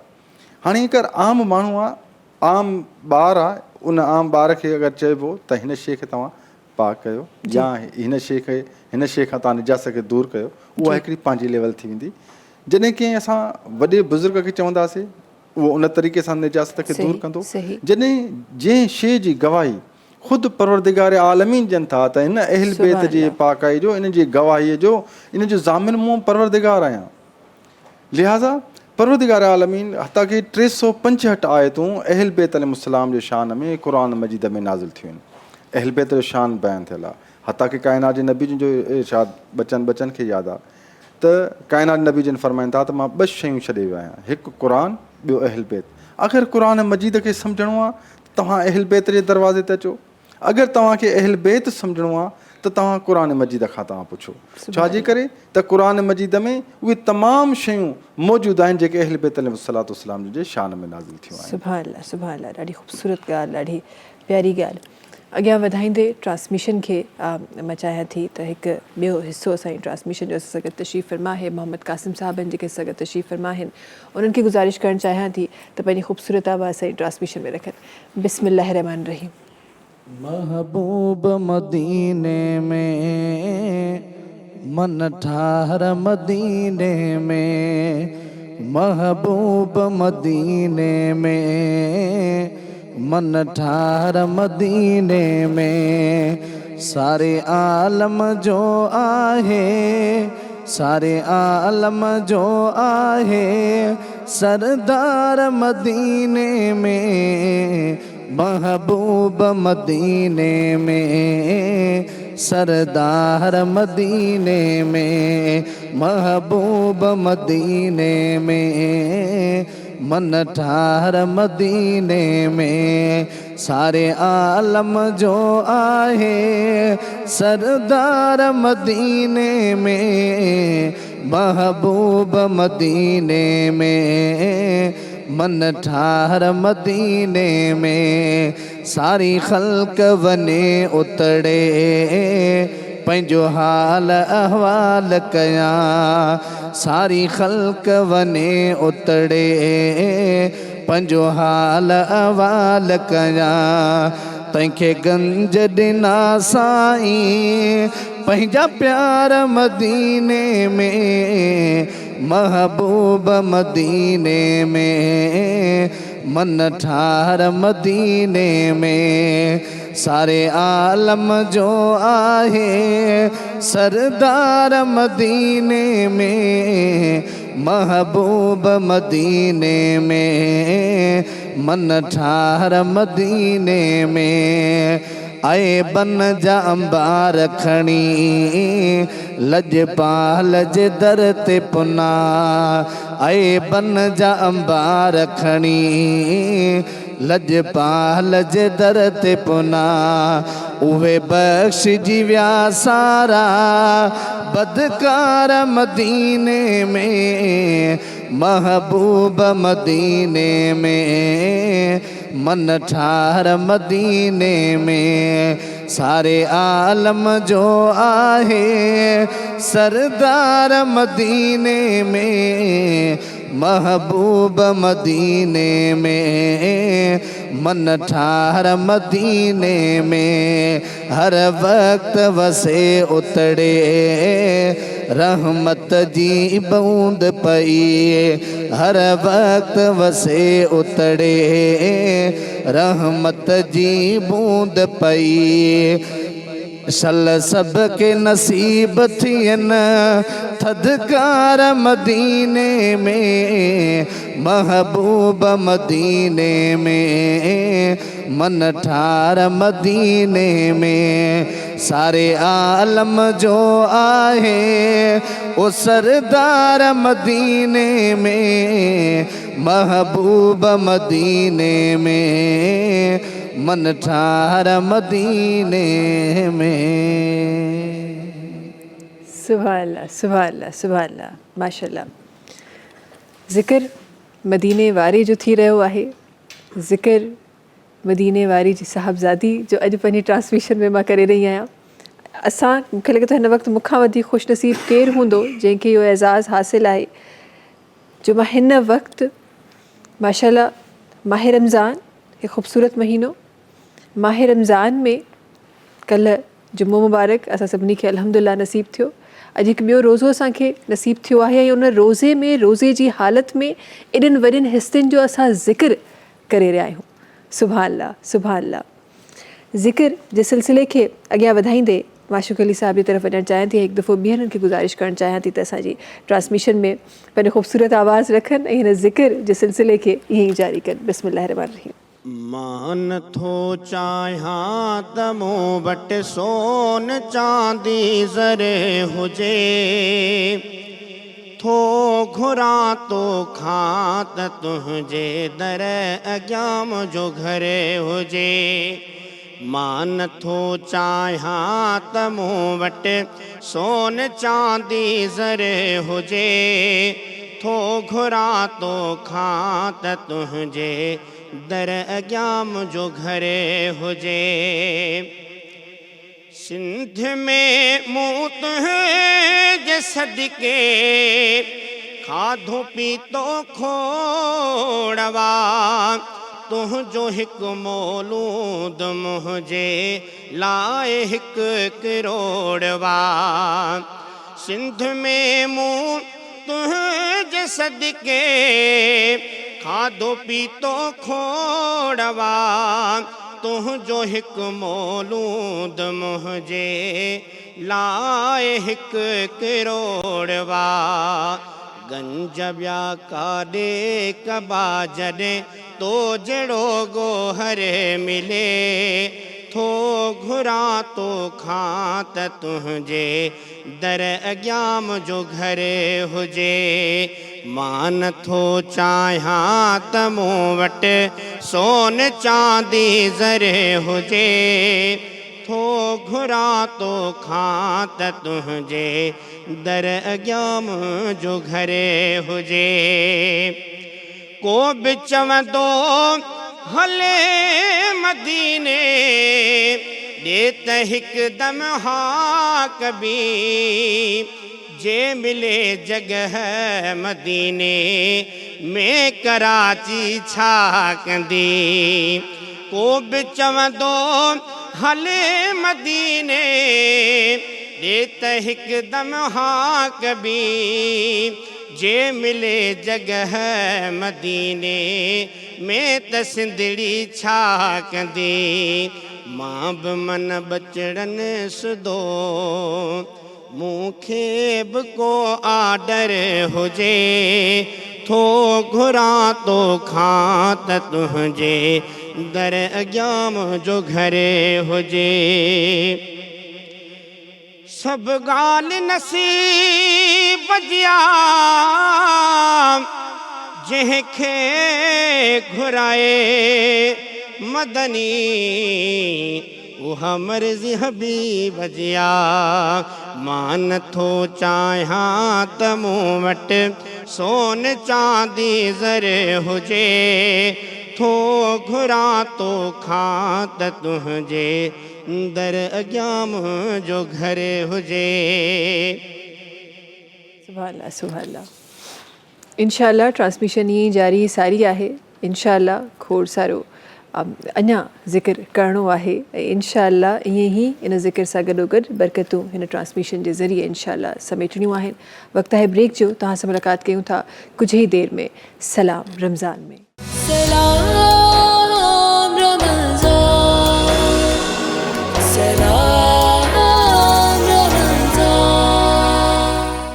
सलाम रमज़ान सां गॾु हिकु दफ़ो ॿीहर तव्हां सभिनी साम्हूं हाज़िर। ट्रांसमिशन अल्हम्दुलिल्लाह ॾाढी ख़ूबसूरती सां जारी ऐं सारी आहे। ख़ूबसूरत ज़िक्र मुंहिंजी ट्रांसमिशन में अल्हम्दुलिल्लाह हमेशह थींदो आहे। अॼु बि अल्हम्दुलिल्लाह अल्हम्दुलिल्लाह इंतिहाई ख़ूबसूरत ज़िक्र थी रहियो आहे, छो त ज़िक्र फ़ातिमतुज़ ज़हरा सलाम अलैहा जो थी रहियो आहे। जॾहिं उन्हनि जी ज़िंदगी मुबारका ते नज़र विझे थी त खोड़ सारा ज़िंदगी जा अहिड़ा पहलू नज़र अचनि था जिन मां असांखे सिखण जे लाइ खोड़ कुझु मिले थो। स्पेसिफिकली औरतुनि जी ॻाल्हि कजे, जहिड़ियूं पाण साबरीन, शुक्रगुज़ार, जेके जीअं मौलाना साहब तव्हां फरमाए रहिया हो, ईअं हिकु रिवायत में मां कुझु ईअं बि पढ़ियो त जॾहिं हज़रत अली करमल्ला वजहो जंगुनि जॾहिं खटिबियूं हुयूं त ज़ाहिरा माल मिलंदो हो, उहो माल ज़रूरत जे मुताबिक़ खणी बाक़ी सभु ज़ख़ीरो न थींदो हो, उन ई वक़्तु तक़सीम थी वेंदो हो, कॾहिं शिकवा न कंदियूं हुयूं। अॼु असां वटि अञा हिकु आम इंसान जी ज़बान में चइजे, अञा सैलरी ईंदी कोन्हे, पहिरीं लिस्ट हूंदी आहे त सैलरी हिते हिते ख़र्च थींदी। पर हीअ ॻाल्हि असां जंहिं हस्ती जी करे रहिया आहियूं, इन हवाले सां मौलाना साहब चाहींदमि त तव्हांजा लफ़्ज़ पंहिंजी ट्रांसमिशन में रखो ऐं उन मां मां कुझु सिखी सघां, असांखे ॾिसण वारियूं तमामु औरतूं कुझु सिखी सघनि। जनाब फ़ातिमा ज़हरा जी ज़िंदगी इंतहाई सादगी ज़िंदगी, इंतहाई मुसल इबादत ते रहण वारी ज़िंदगी। जनाब फ़ातिमा ज़हरा हमेशह ख़ुदा जे मुताल सां राज़ व न्याज़ में रहंदी हुई ऐं हमेशह शोहर जे हवाले सां सब्र इस्तक़ामत, ऐं जॾहिं बि शोहर जे तरफ़ खां का बि शइ न मिली सघंदी हुई त उन ते बि जनाब सैदा जो शुक्र ख़ुदा हूंदो हुयो ऐं जनाब सैदा जा इहे जुमिला हुया त या अल्लाह, मां शुक्रगुज़ार आहियां जो तो मूंखे अली जहिड़ो शोहर ॾिनो आहे। यानी जनाब अली जो मक़ाम, नबी करीम जी हिकिड़ी मशहूरु हदीस आहे त अगरि अली न हुजे हा त जनाब फ़ातिमा जो को कुफ़, को बराबरि, को हमसरी न पियो करे सघे। अगरि जनाब फ़ातिमा न हुजे हा त जनाब अली जो को बि कुफ़, को बराबरी, यानी हिक ॿिए जी बराबरीअ जे मीज़ान जे मुताबिक़ आहिनि। जहिड़ी जनाब सैदा फ़ातिमा ज़हरा जी सखावत, उहा जनाब अमीर अल मोमिनीन अली बिन अबी तालिब जी सखावत। लेकिन ईअं खी चयो वञे त इन्हनि मालिकनि जी, इन्हनि जेका अलाह जे हिकु अहम जेके रहबरियत आहे, जेके असांजे लाइ हिकु पेशवा थी आया आहिनि, जेके असांजे लाइ हिकु नमूना अमल थी आया आहिनि, उन्हनि जी सखावत त हिकु आला सखावत। लेकिन जेके उन्हनि जा पैरोकार आहिनि, जेके उन्हनि जा मञण वारा आहिनि, उन्हनि जी सखावत बि बाला सखावत आहे। तव्हां बालूल दाना जी ज़िंदगी खे तव्हां ॾिसो, उन खां अलावा तव्हां जेका हबश में रहण वारी जेका मलका हुई, जंहिंखे हज़रत फ़िज़ा चयो वेंदो आहे, जनाब फ़िज़ा जी तव्हां ज़िंदगानी ॾिसो त हिकु तख़्त जी मलका हुई। उन पंहिंजे पूरे तख़्त खे छॾे करे उन तख़्त ते पंहिंजी जुती रखी ऐं जेका सो जनाब सैदा जे कनीज़ीअ में उहो शामिलु थी। हसनैन जी दाई जो काज़ो थी, यानी हसनैन बि उनखे अम्मा फ़िज़ा चवंदा हुया। यानी जनाब फ़िज़ा खे अहल बैत जे घराणे सां मुहबत जो उहो नतीजो मिलियो, चाहे जो ज़ाहिरी तौर ते हू पंहिंजे तख़्त खे छॾे आई, पंहिंजे पूरे वक़्त खे छॾे आई, लेकिन हुन इहो सम्झो त असुलु तख़्त, असुलु वक़्तु मुंहिंजो इहो न आहे, अहल बैत जी ग़ुलामीअ में तख़्तु वक़्तु आहे। उन खां बाद में जनाब फ़िज़ा पंहिंजी पूरी ज़िंदगी जनाब फ़ातिमा ज़हरा खे ॾिनी। उन खां बाद इहे हिकिड़ा ॿिया बि जुमिला आहिनि त उन खां बाद जॾहिं जनाब फ़ातिमा ज़हरा जो जॾहिं हिन दुनिया में शहादत थिए थी, शहादत खां बाद में उहा ज़िंदगी जनाब फ़िज़ा वरी पंहिंजे हिसाब सां जॾहिं उन्हनि जी न्याणी जनाब ज़ैनब अल कुबरा खे ॾिए थी, उन खां बाद में इहो बि रिवायत मिलियो आहे त उन खां बाद में आख़िरी जेको जनाब फ़िज़ा जे बि इंतकाल जो वक़्तु आहे त उहो बि जनाब सकीना इमाम हुसैन अलैहिस्सलाम जिन जी जेका न्याणी आहे, उनखे पंहिंजो आख़िरी वक़्तु ॾिए थी। शहादत उन जॻह ते थिए थी, मदीने शहर में। त यानी ॾिसो त अहल बैत अलैहिस्सलाम जिन जी जेका मुहबत ऐं मवदत आहे, उहा तव्हां असांखे ज़िंदगी जी हक़ीक़ी राह ॾेखारे थी पई। ऐं पूरी दुनिया, पूरी उम्मत मुसलमान हिन टाइम अगरि हिकु प्लेटफॉर्म ते जमा थियणो आहे त जनाब फ़ातिमा ज़हरा जी ज़िंदगी खे ॾिसणो पवंदो, अहल बैत अलैहिस्सलाम जी ज़िंदगी खे ॾिसणो पवंदो, सरवर काइनात जी ज़िंदगी खे ॾिसणो पवंदो। जॾहिं हिननि चोॾहनि जी ज़िंदगीअ खे ॾिसणो पवंदो त शायदि दुनिया इहे मामलनि मसइलनि खां, गुरबत खां, तमामु शयुनि खां आज़ादु थी सघे थी। छाजे करे त महवर दुनिया जो, हीअ दुनिया अगरि ख़लक़ थी आहे त उहा अहल बैत अलैहिस्सलाम जे सदक़े ख़लक़ थी आहे। हीअ ज़मीनो परिंदो चरंद अगरि कंहिंजे करे बणिया आहिनि त उहा अहल बैत अलैहिस्सलाम जिन जी ज़िंदगी आहे। हता की हिकिड़ो नंढिड़ो वाक़ियो मां तव्हांजे ख़िदमत में पेश कंदुसि त अहल बैत इमाम अली अलैहिस्सलाम जिन जी हिकु चाहण वारी हूंदी, हिकु मुहिबा हूंदी, जंहिंजो असांखे नालो मिलियो आहे जबाबा। जी उहा जबाबा हमेशह पैरोकार रही, एलपेतरे घराणे जी, इबादत गुज़ार रही, परहेज़गार रही, ईअं ई चयो वञे त मुतक़ी रही। हिकु मरतबो इमाम अली अलैहिस्सलाम जिन फ़रमाइनि था त ए जबाबा, मां अली आहियां, मां चाहियां थो त तुंहिंजी ज़िंदगी वधायां। जबाबा चए थी, या अली, अगरि तव्हां मुंहिंजी ज़िंदगी वधायो था, तव्हांजो इख़्तियार आहे। इमाम अली अलैहिस्सलाम रिवायत में मिलियो आहे त 30 साल हुन जी ज़िंदगी वधाए छॾी आहे। उहा ज़िंदगी पंहिंजी गुज़ारींदी रही।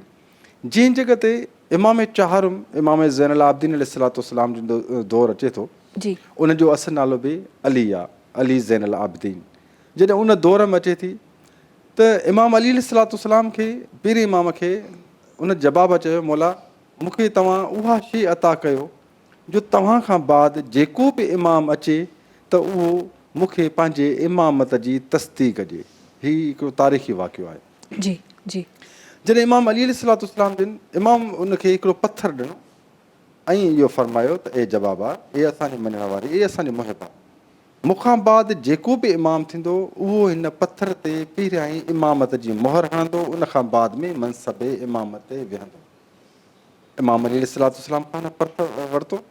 जॾहिं इमाम जो ज़ाहिरी दौरु इमाम जो इंतकाल थियो मस्जिद कुफा में, हीउ महीनो बि इमाम जी शहादत जो महीनो आहे, 21 रमज़ान मुबारक मौला जिन जी शहादत आहे। जॾहिं इमाम जिन हिन दुनिया मां वञनि था त जबाबा इमाम जे फर्ज़ंद यानी इमाम हसन अलैहिस्सलाम जिन जे अचनि थियूं ऐं चवे थी त मौला, मां तव्हांजे बाबा खां इहो इख़्तियार वरितो हुयो त जेको बि इमाम थींदो तव्हां खां बाद ईंदो उहो पंहिंजी इमामत जी तस्दीक़ ॾींदो। इमाम हसन अलैहिस्सलाम चवनि था, ए जवाबा, ए असांजी मञण वारी, अवल जेको मुंहिंजे बाबा तव्हांखे पथर ॾिनो आहे उहो पथर तव्हांजो। जवाबा उहो पथर आॾो रखे थी। रखण खां बाद इमाम हसन अलैहिस्सलाम उन पथर ते मोहर हणनि था। मोहर हणण खां बाद में जवाबा, मौला जी चाहण वारी, उन तस्दीक़ कई। इमाम हसन अलैहिस्सलाम जो दौरु अचे थो। वरी इमाम हसन अलैहिस्सलाम खां बाद में इमाम हुसैन अलैहिस्सलाम ॾे अचे थी, यानी शहीद जो करबला। जॾहिं उते अचे थी, उन खां बाद उते वरी इमाम जी तस्दीक़ वठे थी।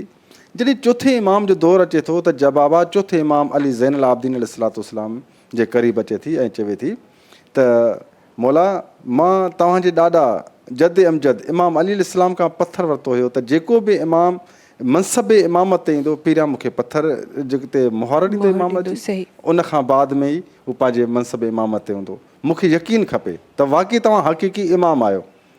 त इमाम अली ज़ैनुल आबिदीन अलैहिस्सलाम मुस्कुराए फ़रमाइनि था त ए जवाबा, ए असांजी चाहण वारी, असांखे इहो पथर जो उन पथर ॾिनो। इमामत इमाम उन पथर ते इमामत वारी मोहर हईं। मोहर हणण खां बाद में जंहिं महिल वञण वारी थी त इमाम अली ज़ैनुल आबिदीन हुनखे सॾु करनि था, चवनि था, ए जवाबा, यादि आहे त पीरे अली तुंहिंजी ज़िंदगी वधाई हुई, यादि रखजांइ, मां बि अली ज़ैनुल आबिदीन आहियां। मां चाहियां थो त मां अञा तुंहिंजी ज़िंदगी वधायां। छो जे अली उहा हस्ती आहे जंहिं कॾहिं पस्ती ॾिठी न आहे। अली हमेशह बुलंदी ॾिठी आहे। बेशक इमाम अली ज़ैनुल आबिदीन उन जवाबा जी ज़िंदगी वधाई आहे। मुख़्तसिर कंदा हलूं, इमाम अली ज़ैनुल आबिदीन चौथे इमाम, उन जी ज़िंदगी वधाई। चौथे इमाम खां बाद पंजे इमाम जी तस्दीक़ ॾिनी। छहें इमाम जी तस्दीक़ ॾिनी। सतें इमाम जी तस्दीक़ ॾिनी। जॾहिं अठें इमाम जो दौरु, हाणे हिननि जी जवाबा जेका मौला जी चाहण वारी आहे, इन जी ज़िंदगी एतिरी जेका वधंदी आहे जो अठें पहिरें इमाम खां वठी अठें इमाम जे दौर ताईं हलंदी आई आहे। जीअं अठें इमाम जो दौरु आयो, अठें इमाम जो नालो अली रिज़ा अलैहिस्सलाम आई और चवे थी त मौला मूंखे इमाम जी तस्दीक़ खपे। मौला जिन उन जॻह ते चयो त तव्हां पथर जो जंहिं ते मां उहा इमामत जी मोहर हणां, उहो पथर जवाबा ॾिनो। इमाम अलैहिस्सलाम अठें लाले विलायत पथर ते मोहर हईं। मोहर हणण खां बाद में इमाम अली रिज़ा अलैहिस्सलाम पुछा कनि था त ए जवाबा, ए असांजे चाहण वारे, ए असांजे मञण वारे, पीरे अली बि तुंहिंजी ज़िंदगीअ में इज़ाफ़ो कयो, ॿिए अली ज़ैनुल आबिदीन बि तुंहिंजी ज़िंदगीअ में इज़ाफ़ो कयो, मां बि अली रिज़ा आहियां, मां बि अली आहियां।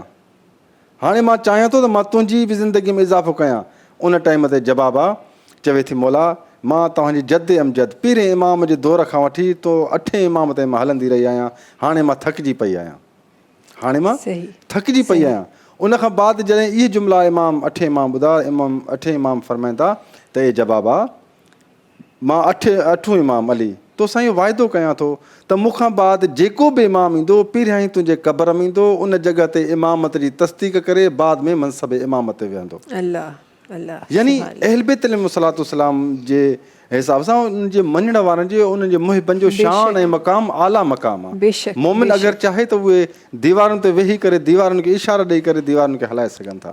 हीअ अहल बैत अलैहिस्सलाम जे मञण वारनि जो शान आहे। बेशक बेशक, सुभान अल्लाह सुभान अल्लाह। छा ई ख़ूबसूरत तव्हां ॻाल्हि कई त असां शान लफ़्ज़ी बयानु करे रहिया आहियूं, लफ़्ज़नि सां दिलि सां बयानु करे रहिया आहियूं, पर उहा जेका उहो रिश्तो जेको जुड़िजे थो इमामनि सां, उहो रिश्तो जेको जुड़िजे थो हुज़ूर पाक सल्लल्लाहु अलैहि वसल्लम सां, उहो रिश्तो जेको जुड़िजे थो ख़ुदा ताला सां, उनजी वाक़ई में का एक्सप्लेनेशन या का लिमिट आसान लफ़्ज़नि में चइजे का लिमिट आहे। जी लिमिट मां हिकु अर्ज़ु कंदो आहियां त ॾिसो त जेको इहो रिश्तो तव्हां जीअं चयो त अहल बैत सां जुड़िजे जो, हमेशह अहल बैत सां रक़बत मुहबत करण वारो इंसान में तक़वा ऐं परहेज़गारी शर्त आहे। सही। अगरि इहा तक़वा ऐं परहेज़गारी अबू जहल में न हुई त उहो जाहिलनि जो पीउ थी वियो। चाहे रिश्तो हुयो नबी सां, बिल्कुलु बिल्कुलु क़रीब हुया, लेकिन उहे हक़ीक़ी तौर ते जाहिलनि जा पीउ थी विया, अबू जहल थी विया।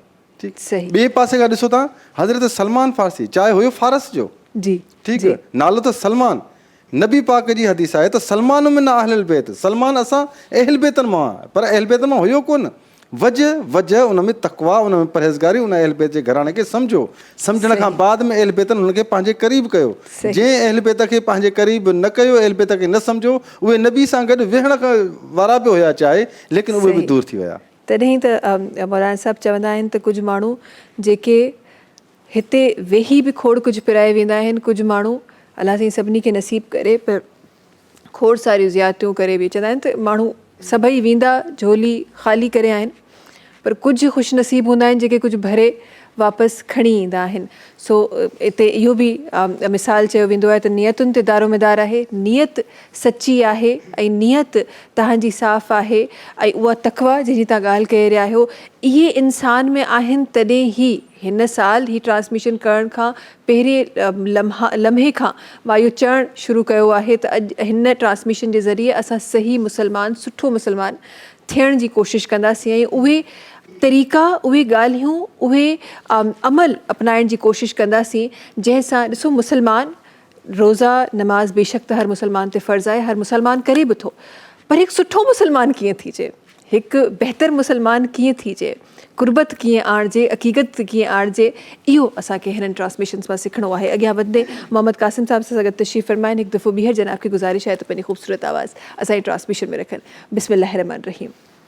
सदको मां सदको, सदको मां सदको, सदको वञा सोहणे जे सोहणे नाम तां सदको, हसनैन जे नाने मोहम्मद जाम तां सदको, हसनैन जे नाने मोहम्मद जाम तां सदको, सदको मां सदको, सदको वञा सोहणे जे सोहणे नाम तां सदको, हसनैन जे नाने मोहम्मद जाम तां सदको, हसनैन जे नाने मोहम्मद जाम तां सदको, अल्लाह खे हर चीज़ खां महबूब प्यारो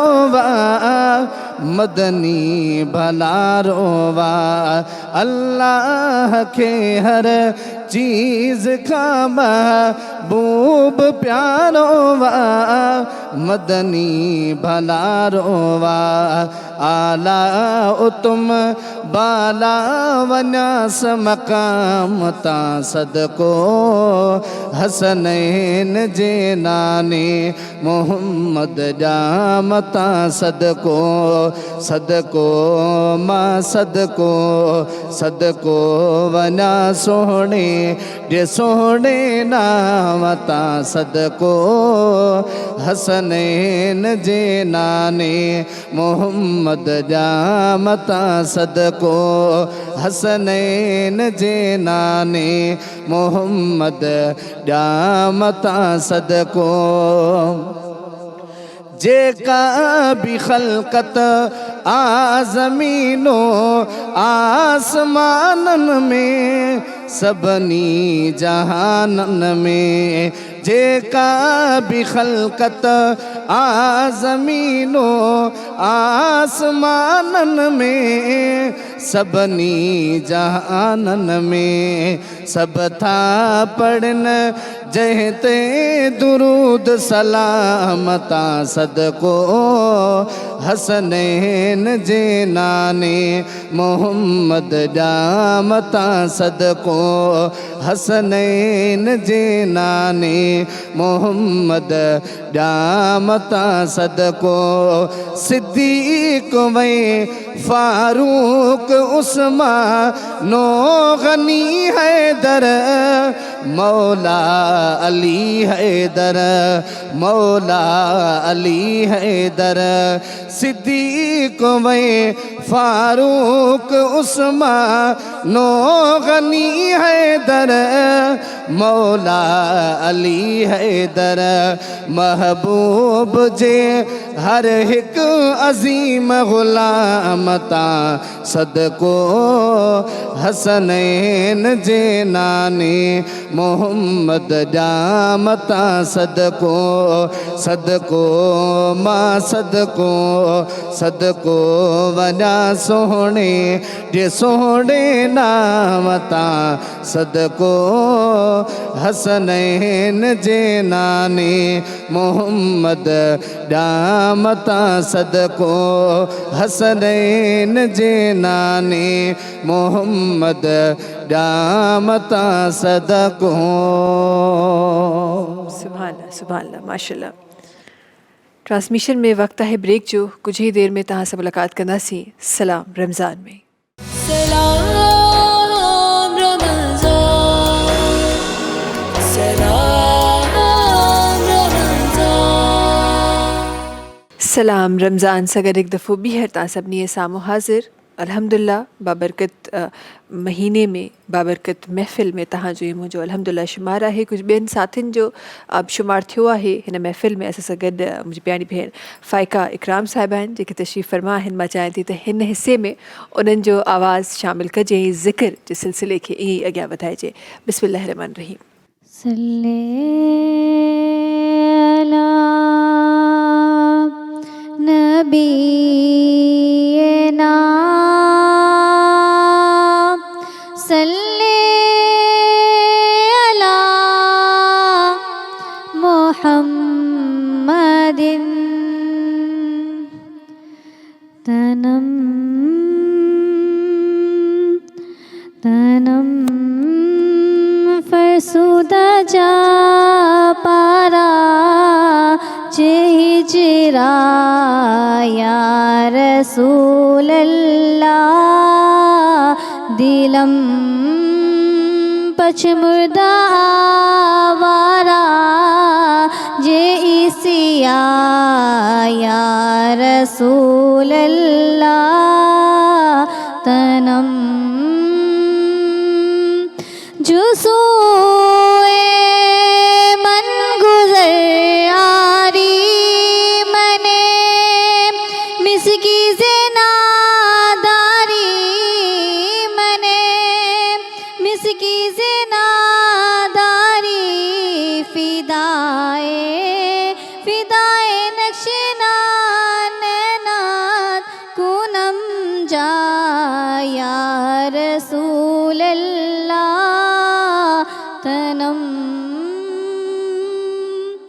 ज़िक्र दा ख्वाहिश है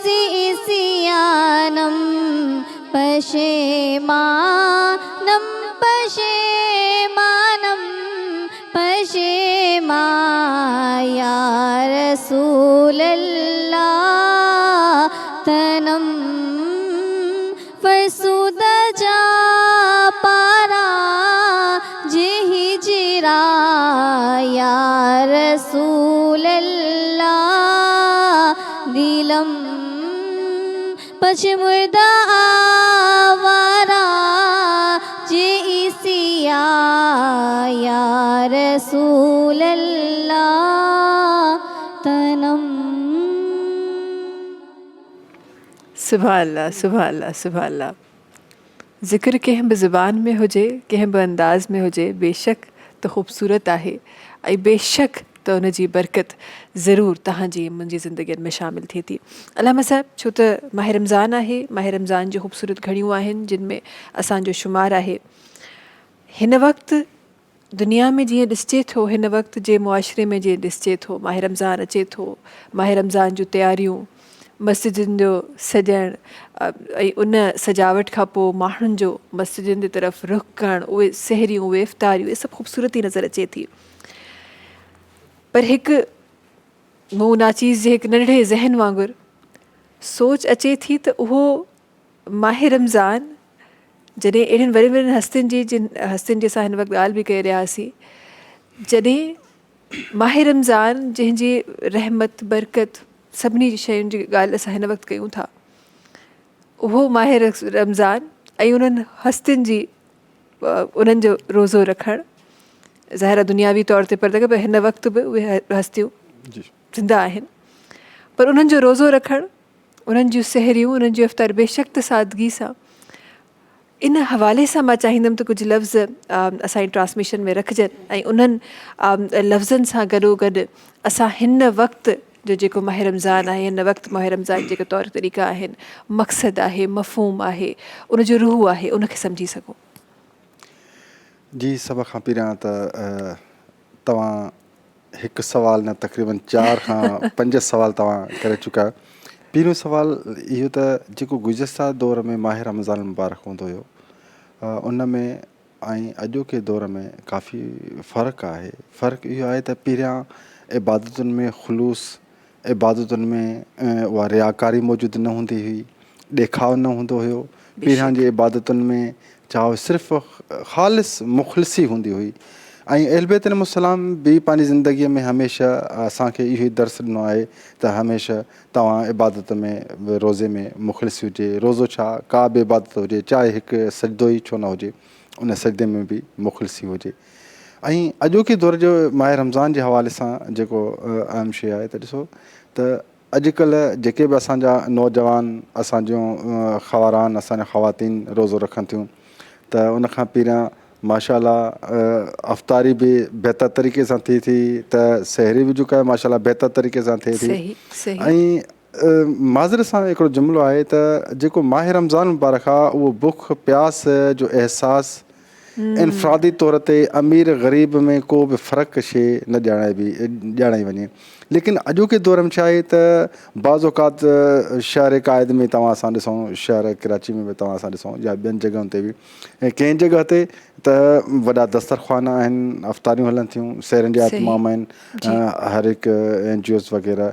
या वरी अगरि तव्हां देहाती इलाइक़नि में तव्हां हलिया वञो, उन जॻह ते उहो अफ़्तारी जो अहतमाम, उहे शयूं बिल्कुलु न आहिनि। बिल्कुलु आहिनि, बेशक। ऐं अञा बि ॾिठो वञे त ॿियनि जॻहियुनि ते तव्हां ॾिसंदो त शायदि उहो सहरी जेके आहिनि उहो पाणीअ ते या हिकिड़ो मख़सूस सादे खाधे मुताबिक़, या माह रमज़ान मुबारक अगरि ॾिठो वञे त माह रमज़ान मुबारक में रोज़ो रखी करे सॼे ॾींहुं सुम्हणु, या रोज़े रखण खां बाद सॼो ॾींहुं महिनत मज़दूरी करणु, इहो हिकु दर्जो आहे हिकु क़िस्म जो। जेको इंसानु सुबुह जे टाइम में रोज़ो रखी करे सुम्ही थो पवे, सुम्हण खां बाद शाम जे टाइम में चए थो बसि हाणे मां अफ़्तारी कयां, रोज़ो थिया, लेकिन इन जे रोज़े खां उहो रोज़ो, उन मज़दूर जो रोज़ो काफ़ी फ़ौक़ियत ऐं अफ़ज़ल आहे, जेको सुबुह जो रोज़ो रखी करे पंहिंजे बचड़नि लाइ महिनत मज़दूरी करे थो, कंहिं कंपनी में, कंहिं फैक्ट्री में पंहिंजी महिनत करे थो, उन्हनि जे रोज़े जी अञा हिकु वधीक फ़ौक़ियत आहे। हता की ॾिठो वञे त जीअं अहल बैत अलैहिस्सलाम जी ज़िंदगी जे हवाले सां त जनाब फ़ातिमा ज़हरा सलाम अलैहा जो रोज़े जे हवाले सां हिकिड़ो फ़रमान आहे। जनाब सैदा फ़रमाए थी त तव्हां ईअं न सम्झो त तव्हां सुबुह जी आज़ान खां वठी तव्हां मग़रिब जी आज़ान ताईं तव्हां खाधो पीतो छॾे ॾिनो त इहो तव्हांजो रोज़ो आहे। जनाब सैदा फरमाए थी तव्हांजे जिस्म जे तमामु आज़ा जो रोज़ो हुजणु घुरिजे, बेशक, तव्हांजे हथनि जो रोज़ो हुजणु घुरिजे, तव्हांजे पेरनि जो रोज़ो हुजणु घुरिजे, तव्हांजे ज़बान जो रोज़ो हुजणु घुरिजे, तव्हांजे कननि जो रोज़ो हुजणु घुरिजे, हता की तव्हांजे सर जे बाल जो बि रोज़ो हुजणु घुरिजे। यानी अगरि असां तव्हां सिर्फ़ु इहा ई शइ चाहियूं था त बसि असां खाधे पीते जो नालो रोज़ो आहे, त पोइ दरअसल इहो हक़ीक़ी माना में रोज़ो न आहे। सही या बाज़ औक़ात मां हिकिड़ो मुख़्तसिर शइ चवंदो हलां त आमतौर ते हर जॻह ते माण्हू इंसान जे ख़ातिर इंसान जे नाते, लेकिन ही हिकु दिली हमदर्दी जो आहे। अगरि हिन महीने खे इंसान अगरि सम्झणु चाहे, हिकिड़ो आज़ हैसियत हिकिड़ो मुस्लमान हिन महीने खे सम्झे त ही महीनो तमामु महीननि जो सरदार आहे। यानी ही महीनो जेको आहे छा जेके ही महीनो मख़सूस अल्लाह पाक जो महीनो आहे। ही महीनो तमामु महीननि जो सरदार। हिन महीने जा ॾींहं जेके आहिनि उहे हर ॾींहं जा ॿियनि महीननि जे ॾींहं जा सरदार। हिन महीने जी जेका सातूं घड़ियूं आहिनि उहे घड़ियूं जेके आहिनि ॿियनि महीननि जे घड़ियुनि खां वधीक अफ़सल। हिन महीने में अगरि को रोज़ेदार सुम्हे थो, उहो सुम्हण खां बाद जेको साह थो खणे उहो साह बि तस्बीह में शामिल थी थो वञे। सुभान अल्लाह, यानी हिन महीने जी इबादतुनि में ऐं आम महीननि जी इबादत में एतिरो फ़र्क़ु आहे जो हिकिड़ी नबी पाक जी हदीस मिले थी। नबी पाक फरमाइनि था त जेको इंसान, जेको मोमिन मुसलमान हिन महीने में क़ुरान मजीद जी हिकिड़ी आयत जी तिलावत करे थो, उनखे पूरे ख़तम में क़ुरान जो सवाबु मिले थो। आम महीननि में 11 महीननि में हिकिड़ी असां क़ुरान मजीद जी आयत जी तिलावत असांखे तव्हां कंदासीं त असांखे सिर्फ़ु उन हिकु आयत जो असांखे सवाबु मिलंदो। लेकिन हिन महीने में हिकु आयत जी तिलावत करण सां पूरे ख़तम में क़ुरान यानी 6666 आयतुनि जो असांखे सवाबु मिले थो। ॿी ॻाल्हि आहे त हिन महीने में इंसान जी जेका हमदर्दी आहे, आमतौर ते ॾिठो वञींदो आहे त हिन महीने में काफ़ी इंसान कोशिशि कंदो आहे त असां अलाह खे राज़ी करे वठूं, असां अलाह जूं बरकतूं ऐं रहमतूं लुटे वठूं, असां जेका सो जन्नत में वञण जी जल्दी कयूं माज़र सां। लेकिन अगरि उहो इंसान, उहे मोमिन जेतिरो हिन टाइम, हिन माह रमज़ान मुबारक में, बिल्कुलु इन में को बि शक न आहे त हिन महीने में इबादतुनि जी पंहिंजी पंहिंजी फज़ीलत आहे, क़ुरान मजीद जी पंहिंजी पंहिंजी फज़ीलत आहे, नेकी करण जी, चाहे उहा नेकी कहिड़ी बि हुजे, उन नेकीअ जी जेका आहे हिकु पंहिंजी पंहिंजी फज़ीलत आहे। लेकिन अगरि हिन महीने वांगुरु 11 महीननि खे बि तव्हां असां ज़िंदगी गुज़ारियूं त शायदि हीउ मुआशिरो, हीउ जेको असांजे सिंधीअ में चइजे सिंध धरती या पाकिस्तान या पूरी दुनिया खे चयो वञे त अगरि असां 11 महीननि वांगुरु हिन हिकु महीने वांगुरु 11 महीना गुज़ारे करे असां दिलि में हमदर्दी रखूं, ईअं असां दस्तरख़्वान विछायूं, ईअं असां आसपास ग़रीबनि में मिस्किननि में नज़र फेरायूं, ईअं असां आसपास पड़ोसी में ॾिसूं त जीअं असां हिन टाइम हिकु फ्रूट जी प्लेट भरे असां पाड़े जे दरवाज़े ते वञूं था सिर्फ़ु माह रमज़ान जे करे। अगरि असां आम ॾींहंनि में बि उहा ई फ्रूट जी उहा हिकु मानी ऐं जेका पाड़े में नज़र घुमायूं, छा को बुखे पेट त नथो सुम्हे। इहा ई असुलु हमदर्दी आहे, इहा ई असुलु इंसानियत आहे। हिकिड़ी माज़र सां हिकु नंढी शइ मां एड कंदो हलां त नबी करीम सल्लल्लाहु अलैहि वसल्लम जॾहिं मस्जिद नबवी खजीअ जे फ़र्दनि जी जेका मस्जिद नबवी ठहियल हुई त उन सां गॾोगॾु काइनात जे नबी जन पंहिंजे लाइ हिकिड़ो हुजरो बि ठारायो। आमतौर ते अॼु बि तमामु जेके मसालिक आहिनि उन्हनि मस्जिद सां गॾु उन जा हुजरा आहिनि। जी उन हुजरे जो मक़सदु हदफ़ छा हुयो? जी मक़सदु ऐं हदफ़ असुलु इहो हुयो त इबादतुनि जा 2 क़िस्म आहिनि, हिकु आहिनि अलाह जा हक़, ॿिया आहिनि बंदनि जा हक़। काइनात जो नबी रहमत लिल आलमीन हज़रत मोहम्मद मुस्तफ़ा सल्लल्लाहु अलैहि वसल्लम अलाह जा हक़ मस्जिद में अदा कंदा हुया। अलाह जा हक़ मस्जिद, अलाह जी इबादत कंदा हुया। एतिरी इबादत जो परवरदिगार आलमीन खे चवणो पियो त ए मुंहिंजा हबीब, ए मुंहिंजा हबीब, राति जे वक़्तु थोरो आराम बि करे वठंदो कर। आमतौर ते एतिरी नबी पाक जी इबादत जॾहिं इबादत मस्जिद में कंदा हुया। लेकिन जेको काइनात जे नबी जो हुजरो हुयो, अॼुकल्ह त तमामु जेके जंहिं जंहिं जॻह ते हुजरा ठहियल आहिनि या जेके जेके उन्हनि हुजरनि खे ॾिसनि था सम्झनि था शायदि हीअ आराम जी जॻह आहे। न, उहा आराम जी जॻह न आहे त नमाज़ पढ़ाइण वारो उन जॻह ते आराम करे, बल्कि उन जॻह ते वञी करे बंदनि जा हक़ अदा करे। काइनात जो नबी अलाह जे घर में वञी करे मस्जिद में अलाह जा हक़ अदा कंदो, पंहिंजे हुजरे में बंदनि जा हक़ अदा कंदो। कंहिंखे तबीब जी ज़रूरत पवंदी, काइनात जे नबी जन उनखे तबीब ॾे रवानो कंदा। कंहिंखे को बुखे पेट हूंदो त काइनात जे नबी जन उन्हनि जो उहा किफ़ालत कंदा हुया। का अहिड़े मसाकिन हूंदा हुआ, कहिड़ा बंदनि जा हक़ हूंदा। माना त अलाह जा हक़ हिकु पासे हुया, बंदनि जा हक़ ॿिए पासे हुया। लेकिन मुआशिरे में ॾिठो वञे अॼुकल्ह असां घणी कोशिशि त कयूं था त अलाह जा हक़ अदा कयूं, बंदनि जे हक़नि खां असां थोरो अवॉइड था कयूं, छाजे करे त उन जॻह ते घणी क़ुर्बानी ॾियणी थी पवे इन जे करे। लेकिन हक़ीक़त में अलाह जा हक़ ऐं बंदनि जा हक़ जॾहिं इंसान इहे ॿई इबादतूं मिली करे कंदो तॾहिं इहे ॿई इबादतूं क़बूल थी वेंदियूं ऐं सुठो थी वेंदियूं। बिल्कुलु ॾाढी ख़ूबसूरत ॻाल्हि था कई ऐं ट्रांसमिशन जे इख़्तिताम जी तरफ़ असां वधी विया आहियूं। पर जेका तव्हां ॻाल्हि कई आहे वाक़ई में ॾाढी ख़ूबसूरत ॻाल्हि आहे ऐं उन ॻाल्हि खे असांखे हिन वक़्तु सम्झण जी ज़रूरत आहे। हुक़ूक़ुल्लाह फ़र्ज़ आहे, असांखे ख़बर आहिनि कहिड़ा कहिड़ा फ़र्ज़ हर मुसलमान ते आहिनि, पर हुक़ूक़ुल इबाद इहा हिकु इबादत आहे जेका हर मुसलमान खे करणी आहे ऐं सुठो मुसलमान तॾहिं ई थी सघे थो जॾहिं तव्हां हुक़ूक़ुल्लाह सां गॾोगॾु, उहो त फ़र्ज़ु आहे, उहो त करिणो ई आहे, उन में को शक कोन्हे, पर उन सां गॾोगॾु तव्हां ॿिया जॾहिं हुक़ूक़ पूरा कयो था तॾहिं ई तव्हां सुठा इंसान थी सघो था। ही दीन तवाज़ुन वारो दीन आहे। ही दीन तव्हांखे जिथे हिकु इबादत जी ख़ुदा ताला जी इबादत जी राह ॾेखारे थो उथे बंदनि जा बि हुक़ूक़ ॾेखारे थो। खोड़ सारियूं ॻाल्हियूं इंशाअल्लाह ईअं ई हिन ट्रांसमिशन में वक़्तन फ़वक़्तन इंशाअल्लाह कंदियूं रखबियूं। ट्रांसमिशन जे इख़्तिताम जी तरफ़ हली रहिया आहियूं असां, तव्हांखे ॿुधाईंदा हलूं त ट्रांसमिशन खे स्पॉन्सर करशी जामे शीरी कयो आहे। करशी जामे शीरी जेको लाइफ लाइट रिफ्रेशिंग आहे, करशी जामे शीरी रौनक़े रमज़ान जूं रौनक़ूं मज़ीद वधाए रहियो आहे। करशी जामे शीरी जंहिंजो चवणु आहे त विरहाइण सां वधंदो आहे। करशी जामे शीरी जेको 100% ख़ालिस अर्कियात सां तयारु कयल आहे, हिन जो इलाइची ऐं गुलाब फ्लेवर तव्हांजी ऐं मुंहिंजे इफ़्तारी ऐं सहर खे वधीक ख़ूबसूरत ठाहे थो। चवणु करशी जामे शीरी जेको जीअं आहे त जेकॾहिं तव्हां पंहिंजी सहर इफ़्तार जी ख़ुशियुनि खे ख़ालिस ठाहिणु चाहियो था, बिल्कुलु उअं ई जीअं करशी जामे शीरी ख़ालिस आहे त उन में इस्तेमालु कयो करशी जामे शीरी। ट्रांसमिशन जे इख़्तिताम जी तरफ़ असां अची विया आहियूं ऐं मूंसां गॾु मुंहिंजा ॿ साथी हिन वक़्तु ट्रांसमिशन में असां सां गॾु मौजूदु आहिनि। ही ॿ ट्रांसमिशन में करशी जामे शीरी जा तोहफ़ा आहिनि। जीअं करशी जामे शीरी विरहाइण खे जेका आहे उहा विरहाइण खे प्रमोट कयो आहे, ईअं ई हिन ही जेको सिलसिलो आहे उनखे असां वधायूं था ऐं ही ॿई गिफ्ट हैम्पर असांजे ॿई जेके असांजा साथी आहिनि उन्हनि ताईं वञी रहिया आहिनि करशी जामे शीरी जा। अॻियां वधंदे इंशाअल्लाह करशी जामे शीरी जे दस्तरख़ान ते तव्हां सां मुलाक़ात थींदी। वरी महिरबानी अलामा साहिबु तव्हांजी असां सां गॾु हुजण जे लाइ। तमामु नातख़्वाह जेके बि साथी अॼु असां सां गॾु ट्रांसमिशन में जुड़िया उन्हनि जी वॾी महिरबानी, तव्हांजी वॾी महिरबानी। हर रोज़ु असांजी ट्रांसमिशन में असांजो साथ ॾियण जो। इंशाअल्लाह सुभाणे तव्हां सां वरी ॿीहर मुलाक़ात थींदी उन ई वक़्त ते ऐं ईअं ई ज़िक्र ख़ैर कंदासीं, ज़िक्र ख़ुदा कंदासीं, ज़िक्र मुस्तफ़ा कंदासीं। मुलाक़ात तव्हां सां थिए थी करशी जामे शीरी जे दस्तरख़ान ते। असांखे इजाज़त ॾींदा, दुआउनि में यादि कंदा। आख़िर में असांजो भाउ असां सां गॾु तशरीफ़ फ़रमाए हुननि जी आवाज़ सां शामिलु कंदासीं। तव्हां सां मुलाक़ात इंशाअल्लाह वरी थींदी। तेसिताईं सभिनी खे दुआउनि में यादि रखो ऐं असांखे हिन मंच तां इजाज़त ॾियो। वॾी महिरबानी। इंशाअल्लाह वरी मुलाक़ात थींदी। सलाम रमज़ान में। बिस्मिल्लाहिर्रहमानिर्रहीम। खुदा जे तरफ खामोटी वरी रमज़ान आयो वा भला रे महीने में लही कुरान आयो वा हयाती थोड़ी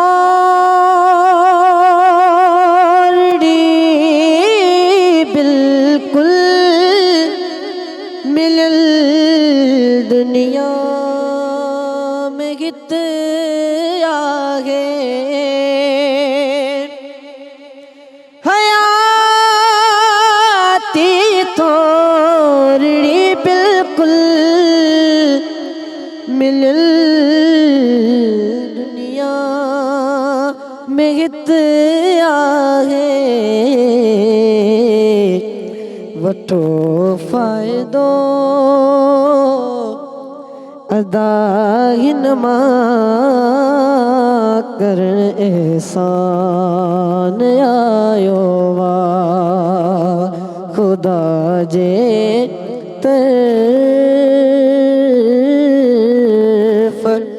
खामोटी वरी रमज़ान आयो वा रोज़े जो खुद जो रोमा उनखे पाणी ॾींदुसि रोज़े जो खुद उजूरो मां उन ईदींदुस यो हदीस कुदसी में एड़ो फरमान आयो वा खुदा जे तरफ खामोटी वरी रमज़ान आयो वा रखो रोज़ा छॾियो गफ़लत कयो अल्लाह के राज़ी रखो रोज़ा छॾियो गफ़लत कयो अल्लाह के राज़ी करण असगर महेसर ही वॾो एहसान आयो वा खुदा जे तरफ खामोटी वरी रमज़ान आयो वा भला रे महीने में लही क़ुरान आयो वा। सब्सक्राइब कयो असांजो official YouTube channel SIM TV HD Islamic ऐं वधीक अपडेट लाइ बेल आइकन खे क्लिक करियो।